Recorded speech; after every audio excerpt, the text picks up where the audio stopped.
SBI, Indian bank எல்லாத்துலேயும் account வச்சுருக்கவங்களுக்கு ஒரு முக்கியமான அறிவிப்பு கொடுத்துருக்காங்க. அந்த அறிவிப்பு என்ன அப்படின்றது தான் இந்த வீடியோவில் நான் சொல்லியிருக்கேன். கண்டிப்பாக இன்றைக்கி 100 நாள் வேலை செய்கிறவங்களா இருக்கட்டும், கவர்மெண்ட் வேலை செய்கிறவங்களா இருக்கட்டும், எல்லாருக்குமே Indian bank, state bank, KVP அந்த மாதிரி ப்ரைவேட் பேங்க் எல்லா பேங்க்லேயுமே எல்லாரும் அக்கௌண்ட் வச்சுட்ருக்கோம். அது ஒரு சில விஷயங்கள் நமக்கு தெரியாமல் என்ன நடக்குது அப்படின்னு புரியாமல் அக்கௌண்ட்டில் பணம் பிடிக்கிறாங்க. என்னென்ன ப்ராசஸ் அப்படிங்கிறது தெரிஞ்சுக்காமலே நம்ம இதுவரையும் எல்லாரும் எல்லா பேங்க்லேயும் அக்கௌண்ட் வச்சுட்ருக்கோம். அது எதனால் பணம் பிடிக்கிறாங்க, என்னென்னலாம் அதில் ஸ்கீம் கொண்டு வர்றாங்க, என்னென்னலாம் அவங்க ப்ராசஸ் வச்சுருக்காங்க அப்படின்றத பற்றி தான் இந்த வீடியோவில் நல்லா தெளிவான டீட்டெயிலாக கொடுத்துருக்கேன். கண்டிப்பாக வீடியோவை ஸ்கிப் பண்ணாமல் பார்த்தீங்க அப்படின்னா மட்டும்தான் இந்த வீடியோவில் நான் என்ன சொல்லியிருக்கேன் அப்படின்றது புரியும். இப்போ தான் ஃபஸ்ட் டைம் நம்ம சேனலை பார்க்குறீங்க அப்படின்னா கண்டிப்பாக சேனலை சப்ஸ்கிரைப் பண்ணிக்கோங்க, வீடியோக்கு ஒரு லைக் கொடுத்துக்கோங்க.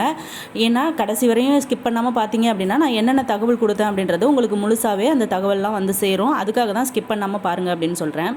இப்போது நம்ம ஒரு வீட்டில் 4 பேர் இருக்கோம் அப்படின்னாக்க கண்டிப்பாக Indian bank, SBI, state bank இது ரெண்டுமே கவர்மெண்ட் பேங்க்கு. இந்த பேங்க்கில் அக்கௌண்ட் இல்லாதவங்க இன்றைக்கி யாருமே கிடையாது.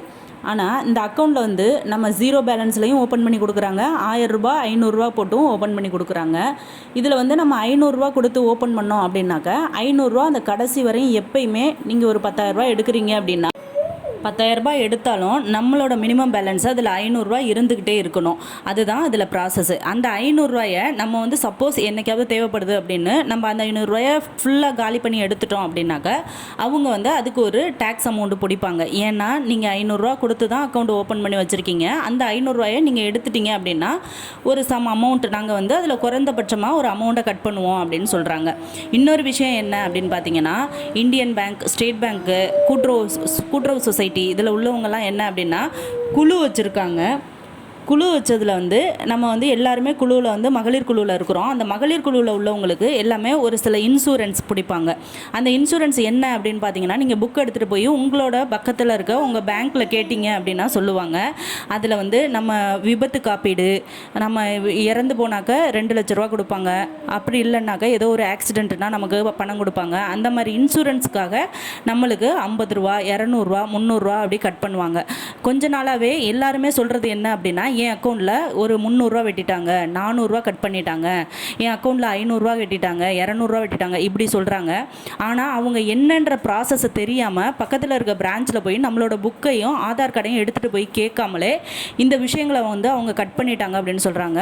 அவங்க பேங்க் சைடில் தேவையில்லாமலாம் எதுவுமே பிடிக்க மாட்டாங்க. நம்ம அக்கௌண்ட்டில் பணம் வந்த வரையும் நம்மளை கேட்காம யாருமே நம்ம பணத்தை எடுக்க முடியாது அப்படின்றது தான் உண்மை. ஆனால் பேங்க் சைடில் நீங்களே எதுலையாவது கையெழுத்து போட்டு கொடுத்துருப்பீங்க. இன்சூரன்ஸுக்காக குழுவில் இருக்கவங்க கண்டிப்பாக இன்சூரன்ஸ் எல்லாருக்குமே போட்டிருப்பாங்க. குழுவில் உள்ள மகளிர் குழுவில் உள்ள அத்தனை பேருக்குமே இந்த இன்சூரன்ஸ் மந்த்லி கட் ஆகும் 200 300. ஏன்னா அது ஆட்டோமேட்டிக்காகவே அவங்க இன்சூரன்ஸ் உங்களுக்கு கிளைம் பண்ணி கொடுக்குறாங்க.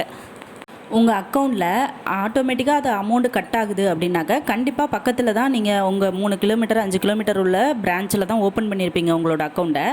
அந்த அக்கௌண்ட்டை புக்கை எடுத்துகிட்டு போயிட்டு ஆதார் கார்டை எடுத்துகிட்டு போயிட்டு இது மாதிரி அக்கௌண்ட்டில் கட் ஆகிருக்கு அப்படின்றத நீங்கள் கேட்டிங்கன்னா பேங்க்கில் உங்களுக்கு எல்லா டீட்டெயில்ஸுமே கேட்பாங்க. உங்கள் கையெழுத்து உங்களை இல்லாமல் எதுவுமே அவங்களால பண்ண முடியாது. நீங்கள் கட் ஆகுது அப்படின்னு நினச்சிட்டு நீங்கள் இருக்கக்கூடாது. ஒரு சில பேருக்கு ஏடிஎம் சார்ஜஸ் எப்படின்னா, இயர்லி ஒன்ஸ் நம்ம ஏடிஎம் கார்டு யூஸ் பண்ணுறோம்ல, எல்லா பேங்க்லேயுமே 300 அதை நம்மளுக்கு கட் பண்ணுவாங்க. நம்ம ஏடிஎம் கார்டு யூஸ் பண்ணுறதுக்காக அவங்க ஏடிஎம் சார்ஜஸ் அப்படின்னு சொல்லிட்டு 300 கட் பண்ணுவாங்க. இன்னொன்று எல்லா பேங்க்லேயுமே நம்மளுக்கு பேங்க்கில் எவ்வளோ பணம் இருக்குது, எவ்வளோ பணம் எடுக்கிறீங்க, இவ்வளோ பேலன்ஸ் இருக்குது அப்படின்றத நமக்கு அலர்ட் மெசேஜ் கொடுக்கறதுக்காக மெசேஜ் சார்ஜஸ் அப்படின்னு சொல்லிட்டு மெசேஜுக்காக சார்ஜ் பண்ணுவாங்க. அந்த மெசேஜ் சார்ஜஸ் 40 ரூபா 30 ரூபா அப்படின்னு ஒவ்வொரு பேங்க்கை பொறுத்தும் அது இருக்கும். அதனால் நம்ம சும்மா கட் பண்ணுறாங்க அப்படின்னு யாரும் யோசிக்க வேண்டாம். அப்படி உங்களுக்கு அதிகமான அமௌண்ட் கட்டாக இருந்துச்சு அப்படின்னா அது ப்ராப்ளம் இருந்தால் நீங்கள் புக்கை எடுத்துகிட்டு போய் நீங்கள் பேங்க்லேயே கண்டிப்பாக கேட்கலாம். இந்த ATM card charges March month, May month, பிப்ரவரியிலேருந்து மே மந்த்துக்குள்ளே நமக்கு டெபிட் ஆகும். நம்மளோட அக்கௌண்ட்லேருந்து 300 ருபீஸ் நீங்கள் 300 கட் ஆகும். அந்த 300 உங்கள் அக்கௌண்ட்டில் இல்லைன்னா எப்போ பணம் போடுறீங்களோ அப்போ அந்த 300 கட் பண்ணிடுவாங்க. அதுதான் நம்ம ஏடிஎம் கார்டு சார்ஜஸ் அப்படின்னு சொல்லுவாங்க. ஒரு சில பேர் 100 நாள் வேலை செய்கிறவங்களுக்கு இந்த ஏடிஎம் கார்டே கிடையாது. ஏன்னா 0 பேலன்ஸில் நீங்கள் இந்தியன் பேங்க்லேயோ, ஸ்டேட் பேங்க்லேயோ, கூட்டுறவு பேங்க்லேயோ 0 பேலன்ஸில் நீங்கள் அக்கௌண்ட் ஓப்பன் பண்ணி நான் பேலன்ஸ் மெயின்டைன் பண்ண முடியாது, ஆனால் நான் சேலரிக்காக அக்கௌண்ட் ஓப்பன் பண்ணியிருக்கேன், எல்லா பணத்தையும் நான் கையில் எடுத்துப்பேன் அப்படின்னாக்கா 0 பேலன்ஸில் உங்களுக்கு அக்கௌண்ட் ஸ்டார்டிங்லேயே ஓப்பன் பண்ணி கொடுப்பாங்க. அந்த அக்கௌண்ட்டில் நீங்கள் ஏடிஎம் கார்டு போட முடியாது. ஏன் அப்படின்னா 500 1000 வச்சு மெயின்டைன் பண்ணுற அக்கௌண்ட்டில் மட்டும்தான் ஏடிஎம் கார்டு கொடுப்பாங்க. அந்த அக்கௌண்ட்டுக்கு மட்டும்தான் ஏடிஎம் கார்டு வந்து பேங்க்கில் அப்ளிகபிள் அப்படின்ற மாதிரி சொல்லுவாங்க. ஏன்னா ஜீரோ பேலன்ஸில் உள்ளவங்களுக்கு ஏடிஎம் கார்டு கிடையாது. அவங்க வந்து ஊரில் வர இந்த BC, Indian bank, SBI bank, எல்லா பேங்க்லேயுமே ஒவ்வொரு பிசி இருப்பாங்க. பிசினா பிஸ்னஸ் கரஸ்பாண்டன்ட். அவங்க வந்து வணிக தொடர்பாளர்கள், பேங்க்குக்கு அவுட் சைடில் வேலை செய்வாங்க. அவங்க ஏரியாவில் வந்து அந்த மிஷின் வச்சு கைரேகை வச்சு பணம் கொடுப்பாங்க. 100 நாள் வேலை செய்கிறவங்களுக்கு வந்து கைரேகை வச்சு பணம் கொடுக்குறது வந்து அவங்கள்ட்ட ஏடிஎம் கார்டு வசதி இல்லை. அவங்க வந்து கூலி வேலை செய்கிறாங்க. அவங்களால போய் ஏடிஎம்லலாம் எடுக்க முடியாது, பேங்க்லலாம் எடுக்க முடியாது. அப்படிங்கிறதுக்காக பிசி வந்து பிஸ்னஸ் கரஸ்பாண்டன்ட் அப்படின்னு ஒவ்வொரு பேங்க்லேருந்தும் வந்து அவங்க எடுத்து கொடுப்பாங்க. அதுக்காக தான் அவங்க வந்து பிசி வந்து இருப்பாங்க எல்லா பேங்க்லேயும். ஏடிஎம் கார்டு உள்ளவங்க வந்து 5000 10000 500 1000 கொடுத்து ஓப்பன் பண்ணவங்களுக்கு வந்து ஏடிஎம் கார்டு இருக்கும். ஏடிஎம் கார்டு வச்சுருக்கவங்களுக்கு மட்டும்தான் ஏடிஎம் கார்டு சார்ஜஸ் பிடிப்பாங்க. இயர்லி ஒன்ஸ் வந்து நம்ம ஜீரோ பேலன்ஸ்லேயே 10000 20000 வச்சுருந்தோம் அப்படின்னாக்கா நமக்கு அதுக்கான இன்ட்ரெஸ்ட் போட்டு வட்டி போட்டு நமக்கு கிரெடிட் பண்ணிடுவாங்க. அதனால் பேங்க் சைடில் யாருமே பயப்பட வேண்டாம் அக்கௌண்ட்டில் பணம் வெட்டுறாங்க அப்படின்னு. இன்னொரு விஷயம், நம்ம ஜிபே, ஃபோன்பே இதெல்லாம் யூஸ் பண்ணுறோம்ல, ஜிபே ஃபோன்பே யூஸ் பண்ணும்போது அதுக்கான ஒரு சில சார்ஜஸ் பிடிப்பாங்க. இன்னொரு விஷயம், நீங்கள் நம்ம நிறைய பேங்க் இருக்குது, private banks, SBI, Indian bank, HDFC, Canara bank, நிறைய கரூர் வைசியா எல்லாமே இருக்குது. கூட்டுறவு பேங்க் வந்து நம்ம சென்ட்ரல் கவர்மெண்ட், அதனால் எந்த ஒரு ப்ராப்ளமும் இல்லை. சென்ட்ரல் கவர்மெண்ட் பேங்க்கு உங்கள் எல்லாருக்குமே தெரியும். அதிகமாக கூட்டுறவு சொசைட்டி வந்து விவசாயிகளும் இந்த மானியம் வழங்குறதுக்காகவும், இன்னொரு விஷயம், இந்த கூலி வேலை செய்கிறவங்க, 100 நாள் வேலை செய்கிறவங்களுக்கு இந்த கூட்டுறவு சொசைட்டியில் அனைத்து பேருக்குமே வந்து அதில் அக்கௌண்ட் ஓப்பன் பண்ணி கொடுத்துருக்காங்க. அந்த அக்கௌண்ட்டை பொறுத்தவரையும் எந்த ஒரு ப்ராப்ளமும் இல்லை, ஏன்னா அது சென்ட்ரல் கவர்மெண்ட் தான். மற்றபடி ப்ரைவேட் பேங்க்ஸ்லையும் நம்மளை இல்லாமல் எந்த பணத்தையும் நம்மளோட பேங்க்லேருந்து நம்ம எடுக்க மாட்டாங்க. ஏன்னா நம்ம எதுலையாவது சைன் பண்ணி இன்சூரன்ஸ்னு சொல்லி நம்ம சைன் பண்ணியிருப்போம். எப்போயோ சைன் பண்ணதுக்காக தான் நம்மளோட அக்கௌண்ட்டில் கட் பண்ணுவாங்களே தவிர நம்மளை இல்லாமல் அவங்க எடுக்க முடியாது. உங்களுக்கு அது பிடிக்கல, எனக்கு அந்த இன்சூரன்ஸ் வேணாம், என்னோட அக்கௌண்ட்டில் அமௌண்ட் கட் ஆகக்கூடாது அப்படின்னு சொன்னீங்க அப்படின்னாக்க போயிட்டு நீங்கள் பேங்க் புக்கையும் உங்களோட ஆதார் கார்டையும் எடுத்துகிட்டு போயிட்டு இந்த மாதிரி இன்சூரன்ஸ் வந்து எனக்கு கட் ஆகுதான்னு செக் பண்ணுங்கள், எனக்கு அது வேணாம், அதை கட் பண்ணிடுங்கன்னு சொன்னீங்கன்னால அடுத்த மந்த்லேருந்து உங்களுக்கு அந்த இன்சூரன்ஸையும் கட் பண்ணி கொடுத்துருவாங்க. அதனால் எந்த ப்ராப்ளமும் இல்லை, நீங்கள் அதை நினச்சி பயப்பட வேண்டாம். இன்னொரு விஷயம், ஒருத்தவங்க வந்து 4 அக்கௌண்ட்டு 5 அக்கௌண்ட்டு சம்மந்தமே இல்லாமல் வர்ற பேங்க்கில் எல்லாம் அக்கௌண்ட் ஓப்பன் பண்ணி வச்சுட்டு எல்லா பேங்க்லேயும் நம்மளால் அக்கௌண்ட்டு பேலன்ஸ் வந்து மெயின்டைன் பண்ண முடியாது. அந்த மாதிரி வச்சுருக்கிறது ரொம்பவும் தப்பு. நம்ம எந்த பேலன்ஸ் ஒரு 2 பேங்க்கில் வரவு செலவு பண்ணுறோமா அந்த பேங்க்கோட நம்ம முடிச்சுக்கிட்டோம் அப்படின்னாக்க நம்மளோட பணம் வந்து எந்த பேங்க்லேருந்தும் கட் ஆகாது. எல்லா பேங்க்லேயும் இன்சூரன்ஸ் போட்டாங்க அப்படின்னா நம்ம மந்த்லியே 1000 2000 அதனால் நம்ம கொடுக்குற மாதிரி இருக்கும். நம்ம வேலை செஞ்சு அன்னன்னைக்கு கூலி வேலை செஞ்சு நம்ம சாப்பிட்டுட்ருக்கோம் அப்படின்னாக்க நம்மளுக்கு 1000 2000 மந்த்லி இன்சூரன்ஸ் கட்டுறது அப்படின்றது கஷ்டமான சூழ்நிலையில் எத்தனையோ பேர் இருக்கும். அப்படி இருக்கும்போது நீங்கள் 5 பேங்க்கு 4 பேங்க்கு அதிலெல்லாம் அக்கௌண்ட் ஓப்பன் பண்ணி வச்சுருந்தீங்க அப்படின்னாக்க எல்லா சார்ஜஸும் எல்லாத்துலேயுமே கட் பண்ணுவாங்க. மெசேஜுக்கு சார்ஜஸ்ஸு, ஏடிஎம் கார்டுக்கு சார்ஜஸ்ஸு, மினிமம் பேலன்ஸ் மெயின்டைன் பண்ணலை, நீங்கள் 500 1000 பேங்க்கில் வச்சிடல அப்படின்னு சொல்லிட்டு அதுக்காக ஒரு சார்ஜு, இது எல்லாமே கட் பண்ணுவாங்க எல்லா பேங்க்லேயும். எல்லா பேங்க்கோட ரூல்ஸுமே இதுதான். அதனால் நீங்கள் எந்தெந்த பேங்க்கில் வரவு செலவு பண்ணுறீங்களோ அதனால் ஒரு பேங்க்கோ 2 பேங்க்கோ அதை மட்டும் நீங்கள் வரவு செலவில் வச்சுக்கிட்டு மற்ற எல்லா பேங்க்கையுமே நீங்கள் க்ளோஸ் பண்ணிட்டீங்க அப்படின்னா இந்த ப்ராப்ளம் வந்து உங்களுக்கு எப்பயுமே வராது. நம்ம சேனலை இப்போ தான் ஃபஸ்ட் டைம் பார்க்குறீங்க அப்படின்னா கண்டிப்பாக சேனலை சப்ஸ்கிரைப் பண்ணிக்கோங்க, வீடியோக்கு ஒரு லைக் கொடுத்துக்கோங்க, பக்கத்தில் இருக்க பெல் ஐக்கானையும் கிளிக் பண்ணிக்கோங்க. நான் வந்து மத்திய மாநில அரசுலேருந்து கொடுக்கக்கூடிய நிதியுதவி திட்டம், இலவசங்கள், மற்றபடி நலத்திட்டங்கள், மகளிர் உரிமை திட்டம், இதை பற்றின வீடியோஸ் வந்து அப்பப்போ அப்டேட் பண்ணிகிட்ருக்கேன். எல்லாருக்குமே இந்த தகவல் வந்து போய் சேரணும் அப்படிங்கிறதுக்காக தான் எல்லா பயனுள்ள தகவலையும் நம்ம கவர்மெண்ட்லேருந்து கொடுக்கக்கூடிய ஸ்கீம்ஸ் எல்லாத்த பற்றியும் வீடியோ நான் தொடர்ந்து அப்லோட் பண்ணிகிட்ருக்கேன். அதனால் கண்டிப்பாக நீங்கள் சேனலை சப்ஸ்கிரைப் பண்ணி வச்சுக்கோங்க. அடுத்தடுத்து உங்களுக்கு எல்லாமே பயனுள்ள தகவலாக நான் கொடுத்துட்ருக்கேன். அதையும் வீடியோவை ஸ்கிப் பண்ணாமல் பார்த்தீங்க அப்படின்னா தான் நான் சொல்கிற எல்லா விஷயங்களும் உங்களுக்கு புரியும். அடுத்து என்ன அப்படின்னு பார்த்தீங்கன்னா, ஸ்டேட் பேங்க்கு இந்தியன் பேங்கை பொறுத்தவரையும் ரூல்ஸ் ஒன்று தான்.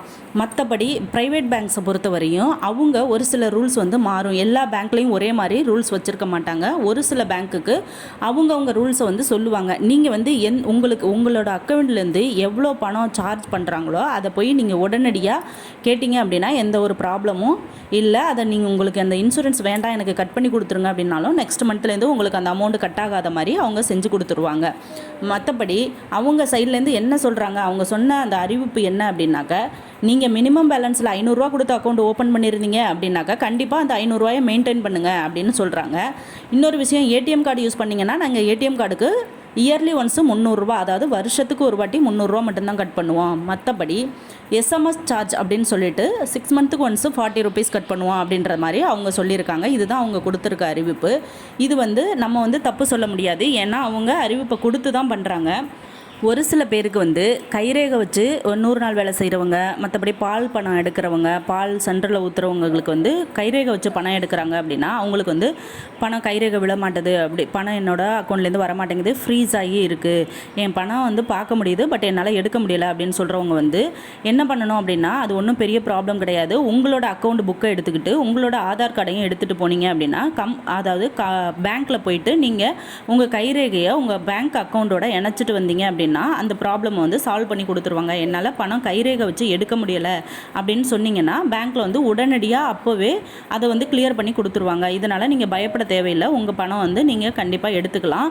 அதை எடுக்க முடியலைன்ற பயம் உங்களுக்கு தேவையில்லை. பேங்க்கில் போய்ட்டு ஆதார் கார்டும் பேங்க்கு பாஸ்புக்கும் கண்டிப்பாக கையில் எடுத்துகிட்டு போனீங்கன்னா கிளியர் பண்ணி கொடுத்துருவாங்க. இன்னொரு விஷயம் என்ன அப்படின்னா, நம்மளுக்கு இந்த 2500 பணம் வந்து நம்ம தாவேகா ஆட்சியில் கூடிய சீக்கிரமே ஜூலை 15 எல்லார் அக்கௌண்ட்லேயும் வரவு வைக்கிறதா சொல்லிட்டு இருக்காங்க. அதை பற்றின வீடியோவும் நம்ம சேனலில் நான் அப்டேட் பண்ணிகிட்டே இருக்கேன் டெய்லி. அதை மறக்காமல் ஸ்கிப் பண்ணாமல் பாருங்கள். அதுக்கும் ஒரு சில ஆவணங்கள், என்னென்ன ப்ராசஸ், நம்ம என்னென்னலாம் கொடுக்கணும், என்னென்ன ஃபார்ம்ஸ் எல்லாம் கேட்குறாங்க அப்படின்றத பற்றியும் நான் வீடியோ கொடுத்துருக்கேன். அதையும் கண்டிப்பாக மறக்காமல் பார்த்துட்டு அதுக்கான வேலைகளையும் ஆரம்பிங்க. ஜூலை 15 கண்டிப்பாக எல்லாரோட அக்கௌண்ட்லேயும் 2500 கொடுக்கறதுக்கான முதல் கட்ட பேச்சுவார்த்தையாக அதுதான் போயிட்டுருக்கு. இப்போதைக்கு நம்ம இந்த பேங்க்கில் கொடுத்த 3 முக்கிய அறிவிப்பை பற்றி நான் சொல்லிட்டேன். ஏன்னா அவங்க வந்து பணம் கட் பண்ணுறது, மற்றபடி எப்படி ப்ராசஸ்லாம் இருக்குது அப்படிங்கிற மாதிரி அவங்க சைட்லேருந்து கொடுத்துருக்க நியூஸ் இது தான். ப்ரைவேட் பேங்க்ஸை பொறுத்தவரையும் நீங்கள் எந்தெந்த பேங்க்கில் வச்சுருக்கீங்களோ அந்த பேங்க்கில் போய் நீங்கள் எல்லா டீட்டெயிலும் கேட்டுக்கிட்டீங்க அப்படின்னா அவங்களே சொல்லிடுவாங்க. அதனால் எந்த பணமும் நம்மளோட பணத்தை யாருமே எடுக்க மாட்டாங்க. அதனால் அந்த பயத்தை நீங்கள் விட்டுட்டு உங்களோட பணம் கட் ஆகிடுச்சு அப்படின்னா உங்களோட பாஸ்புக்கை எடுத்துகிட்டு போய் உங்கள் பேங்க்லேயே கேளுங்க. அது வந்து எந்த ஒரு தவறான வழியிலையும் போயிருக்க வழி இல்லை. அப்படியே தவறு நடந்திருந்தாலும் உங்களோட பணத்தை ரிட்டர்ன் பண்ணிடுவாங்க. இது உங்களுக்கு மிகவும் முக்கியமான பயனுள்ள தகவலாக இருந்திருக்கும்னு நினைக்கிறேன். அன்வான்டாக உள்ள பேங்க் அக்கௌண்ட்ஸை வந்து நீங்கள் போய் உடனே க்ளோஸ் பண்ணிக்கிட்டீங்க அப்படின்னா உங்களுக்கு எந்த ப்ராப்ளமும் இல்லை. க்ளோஸ் பண்ணிவிட்டு நீங்கள் வரவு செலவு வைக்கிற பேங்க்கை மட்டும் யூஸ் பண்ணிக்கோங்க. அதுதான் ரொம்பவே நல்லது. மினிமம் பேலன்ஸில் ஓப்பன் பண்ணியிருந்தீங்க அப்படின்னா அந்த 500 பேலன்ஸை வந்து கண்டிப்பாக மெயின்டைன் பண்ணுங்கள். 500 எடுத்துட்டிங்க அப்படின்னா அதுக்கும் சார்ஜ் பண்ணுவாங்க. ஓகே, அடுத்த வீடியோவில் பார்ப்போம். தேங்க்யூ.